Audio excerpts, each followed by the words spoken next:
Jessie Ware, how are you? I'm good, thank you. I was reading how you got started and everything, and I came across this fact that I was like, oh, wow, because...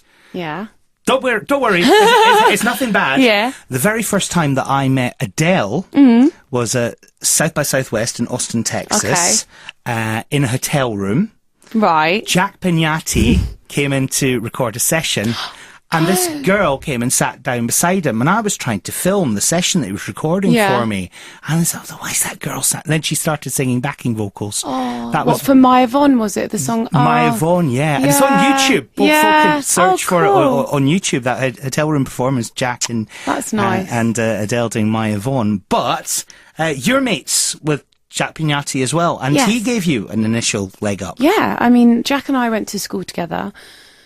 We'd known each other from kind of 11 years old, and Jack was the first out of all our friends to be, because quite a few of our friends have kind of got into music, and the Maccabees and Jack Pignatti and Florence, but like, yeah, he went and did it and got signed before everybody, and I was like, no, you need to finish your university degree. What are you doing? You're mad. You're not going to be able to do this. And then, you know, sweetly, he asked me to sing backing for him in kind of touring the second album.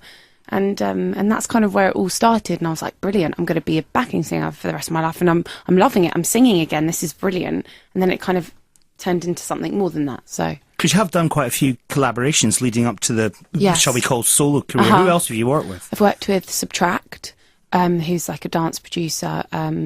He had a hit last year, Wildfire. And Joker, a dubstep guy called Joker. And then a guy called Sampha who sings on a lot of Subtract stuff. We did a song called Valentine together, which was like a kind of R&B duet, which was really nice and was released on Valentine's Day on heart-shaped vinyl, so it was really nice. So yeah, those are some of the people that I've collaborated with. While you were doing all these collaborations, were you working on your own material as well? Yeah, I mean, it was definitely really great to have that going on whilst I was trying to work out what I wanted to do for my solo stuff. I got signed after my label heard a song that I'd done, my first song with Subtract, and so, but that was, you know, a kind of featured song. So I was able to work it all out, but have these releases going on as well, which was very lucky. And they were kind of getting radio play, and they were, you know, I was getting to perform them live in places, and mostly in clubs and stuff. But it was really great to learn how to do it that way, and it kind of eased me in. It's probably no bad thing being unable to classify you and just calling you a singer, but people do like to genreify they love that. Things, because there are elements of dubstep, there are elements of electronic stuff, and even sort of more traditional sort of musical sounds with your material.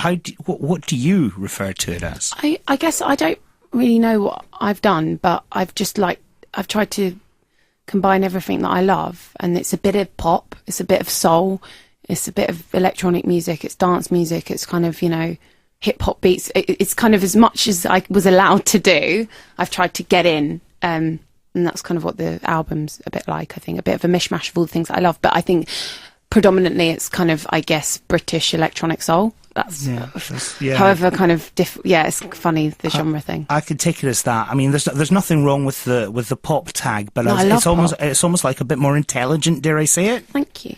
As we'll hear when we hear Wildest Moments.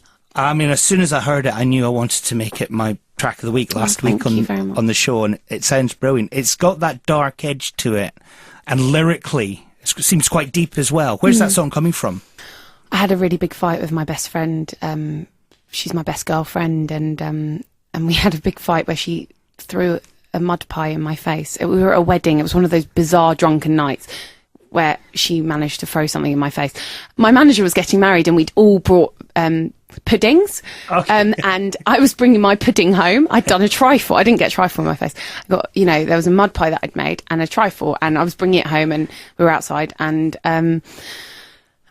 everyone was really drunk. You know how people are silly when they're drunk, and it ended up being a kind of pie in my face, and, you know, I was writing a song. Then I had a session next week with a friend of mine called Kid Harpoon, who I wrote quite a lot of the songs on the album with. Who's done a lot of stuff with Florence as well. Yes, he did Never Let Me Go, and leave my body. But yeah, and I just said to him, I was like, why was Sarah being such a prat that night? Like, what? And he was there at the party. He was just like, why don't we write a song about it? And it was just kind of, I couldn't get it off my head, and we weren't getting on very well. We were living together, and girls are nightmares together. Girls don't get on.